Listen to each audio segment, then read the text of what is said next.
How's it going, guys? Here we go again. We are on the move. So last weekend I spent measuring up the kitchen, looking at ways in which I could get our butler sink to fit in, Butler Belfast, not quite sure, to fit in with the existing cupboards units. And I went off for the week, thought about it some more, and I thought, you know what, I think that sink's just going to be a bit too big. So off I went searching, and I've managed to find a much smaller, well, not a much smaller one, a bit of a smaller one that I think will work out much better. So let's have a look. Today's episode, Becca's kitchen. What even is that? It's disgusting. And further preparations for our beautiful crutch covers. Yeah, I've been ordered to drill into the steel shell of our boat today, guys. I'm terrified. And for those that are new here, in the previous episode, we actually summed up our whole entire last year and a half. So yeah, tune into that episode if you want to see where we're up to. But long story short, we're fixing up an old rusty narrowboat, which wasn't meant to be rusty when we purchased it, to embark on a 3-year adventure of every single canal and river on the network. But yeah, check out the previous episode if you want to know more about that. Paddling it. Very protected. I think that this one's going to work out much better, and all of the measurements line up really nicely, fingers crossed. So let's see what this weekend brings. And this is part of our complete refit of the kitchen, guys. Here she is. Should we compare it to the size of the other one? That's the scale. In comparison, I mean, from this view, it looks exactly the same size, but trust me, it's half the size. Yeah, awesome. Where do you want it? It makes me feel more of a man carrying that one, because I know I can do it. With that one, you're just like a weedy little useless human being. With that one, you can really show your manliness. Another step into finally getting running water on our beautiful floaty home. Yes, it is beautiful, and yes, it's floating, just about, alright? Luckily, we're on a marina that supplies fresh running water from the core of the earth. The devil literally squeezed this out of his tight little red butthole himself. Sorry, that was disgusting, wasn't it? But it's all factual, I'm telling you. Yes, we are in hell. Welcome to the Whistling Wombat. We wouldn't have her any other way. oh, that's hot. So, if we take you back a little way, can you remember that free table that I got, the top of which I used as our toilet lid? Yeah. Well, obviously we've got the table legs going spare. Toilet brush. Yeah. No? If you need that as a toilet brush, you need to go to the doctors. As you know, I like to repurpose things as much as possible. So we have 4 of these bad boys. Now what I'm going to do is use them to build a frame for our beautiful, slightly tinier kitchen sink to stand on, because it needs a nice solid frame, because those things are heavy. And then I'll build that into the existing cupboard work that's in the kitchen. Happy days. All I need to do is get a few more bits of wood to kind of brace them all together, and they're well sturdy, so the sink should happily sit on these. Oh wow, I think that's awesome. Yeah, let's have a look. That poor family that spent many Christmases around the table. And the best thing about the fact that these are going to make up our kitchen sink frame is that they're exactly the right length, but like they're perfect. It's as if the river gods are looking out for us, isn't it?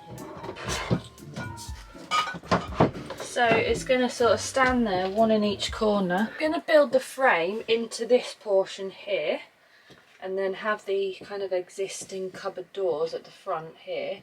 The sink will then sit up here nicely in the new worktop, where I'll cut out a section just for it to plonk inside of.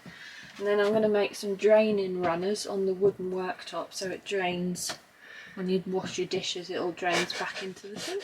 I mean, we really put a lot of thought into these vlogs, don't we? Because it's just, we haven't even tidied up. You've got some algae water there, which I don't know what is going on with. We've got old washing up from the last week. We've got an old fridge in the way with eggs lying on the top. You would have thought you would have sort of cleared a space. Not you, but like either of us. Project Narrowboat life, innit? So while Bex nipped out to do a few little bits on her sink, I took this as a perfect opportunity to take charge of the kitchen. So if you remember all this beautiful cork that we've got, time to get rid of it.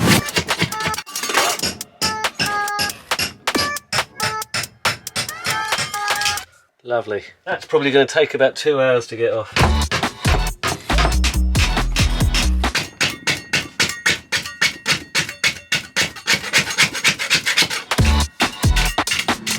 Like a scene from Psycho. Hey, that has taken about 2 bloody hours, guys. And yeah, still got to do all that. Wonder if there's someone's used Perflex or something on here. Perflex. It's so strongly adhesive. But then I was never a professional unadhesiver.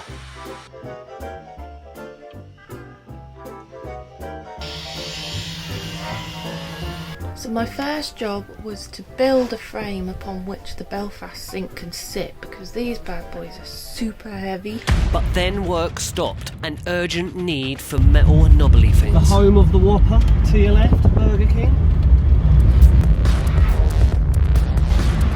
So these are worktop connector bolts that I need for connecting the 2 adjoining bits of work, like kitchen worktops, so it just gives them a bit of structural stability and keeps them hopefully in line with one another. Yeah, see, it's just easier to call them metal knobbly things, isn't it? The famous Lidl run. You will not see this on any other Narrowboat channel. Again, this is all factual, yet with the state of our kitchen, we're having pizza tonight. And isn't it time to sort out some other little knobbly things? So with this back canopy here, we obviously have the press studs running along the sides, but to give it a bit of extra security, we're going to use these turn buttons or buckles, I'm not sure what you call them. We're going to use one of the existing holes already, because I think the less you have to drill, the less holes you have to drill into your boat, the better. So these will be bolted down through these holes. The cover will clip over the top, and then you turn it to keep it in tight. So anchored on this side, and then anchored on the top, and then the poppers running through the middle. We've put one on already. Got the one hole in, we just got to drill the next hole in, and we're using this as a template. Made it through. It's just started raining. Let's get inside. So we just need to fix some nuts on the other side. And then one on here too. So I'm just in the process of undoing the pipework for the kitchen sink, and all I can say is that what it has revealed is something ungodly. I mean, what even is that? It's disgusting. I have no sense of smell, so I don't know if it's been lurking for a while, I wouldn't know. Right, so here I am under the kitchen sink, dismantling it, just taking some of the clips off so that I can actually remove the sink and then start reinstating the framework that I've made for the new Belfast sink. So I was having one of my quick little breathers and I just heard this racket going on in the kitchen. And I know she's busy in there, but I don't quite know what's going on. And then I went outside for a second and this was going on. Yeah, our sink that doesn't supply us any water whatsoever had left the Whistling Wombat. Excuse all the booze. So here it is, homemade cider and whatnot, and all the pipe work too. So this is the frame here. It's got some nice chunky legs, and this is the original sort of divider part. So underneath here we'll have 2 cupboard doors that will sit with a drawer on the side here, and then the butler sink will just sit sort of quite nicely nestled in amongst the rest. So it's nice and sturdy, it's not going anywhere. I've screwed it down to the floor just to be doubly sure. And as you can see, this is sort of the butler sink in situ at the moment. Keep having to remind ourselves that it's not plumbed in, so don't casually go and throw any water down the hole, or else we're going to have a very wet floor. Right, so on to our fittings for the front cratch covers, guys. Yeah, we got these little metal knobbly things, and the boat has already originally had a cratch cover on it, so there are some sort of holes where the old fittings used to go onto. Luckily, the little twizzly metal knobbly things fit perfectly. So the boat had originally already had these on there at some point, so we're just putting in some self-threading screws, and they're actually just going in perfectly. actually really secure on there already. There must already be a thread inside. Yeah, both me and Becca were a little bit worried about using the little metal twizzly knobbly things with the self-threading screw. Nothing's ever easy, is it? Bloody old screw head in there. Gonna have to drill that out first. But it turns out they're actually really secure on there. Though we will probably put some mastic around there too, because we don't want any little water ingress going in, do we? And yeah, like a lot of these things, it all goes fine until you get to the last one. And yeah, it had an old screw head in the bottom one. So I'm going to have to drill that out and hope for the best. And that one is seeing the bottom. Easy. Easy. Okay, so we're through. Next step, get the self-tapping screw in there. Perfect. So the next stage of the process is I'm going to take the worktops that I've made and I'm going to connect them. I've got some of those funny little worktop connector brackets, sort of tensioners. So I'm going to do that first, and then I'm going to come and fit it into place and cut out the hole for the sink. Fingers crossed it all fits in nicely. Send out good luck vibes, guys. Really appreciate it. I'm taking out my little holes here for the brackets to go into, so now I'm just digging out the flesh, and then I'll have to make a little channel in between so the bolt can sort of sit in the gap, and hopefully this will pull everything in tight. I think this is going to be a problem, like the boards have warped a bit, so there's become like a little bit of a rift here, so I think once the worktop's installed I'm going to work on maybe sticking a little bit of wood in there or doing something. We'll see.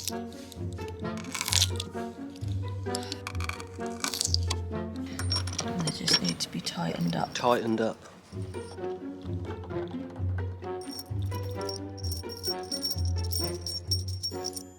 And now the final stretch for the holders of our cratch covers, guys. Yeah, we're going to have to drill into the front here, about 10 holes I think. So there were already holes in here, but they wouldn't fit any of our fittings.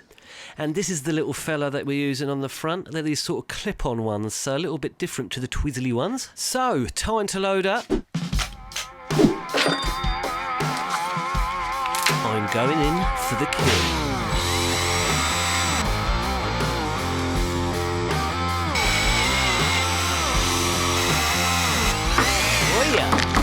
Again, the little self-tapping screw, and these are mainly meant for sort of plastic and wood, but they seem to really be working on here. These are really tight on here, guys. And yet the only problem, they're a little bit sharp on the back here, but Bex has got some little trellisy ideas for this bit. Exciting, eh? Yeah, we did want nuts and bolts on there originally, so it may be painful to watch if you're a carpenter, but the impact driver gets them in really tight. They really are unsecure, you've got to believe me. Crobot 101. It's not a bodge, I'm telling you, they're great. So the boat is fully metal knobblyed up to the eyeballs now. These are all on, ready for the cratch covers to go. The old twizzle mechanism, all lovely. What do you reckon? So that's the front and rear of the boat done. Becca has done an amazing job so far on the kitchen. I mean, this will be done by next week, I reckon. Then we've just got to coat the water tank, and yeah, fresh running water again. Well, it's not fresh, is it? But and because you love our cliffhangers so much, guys, I'm going to leave you with this one. We have found this huge crack on our roof. Welcome to the Whistling Wombat.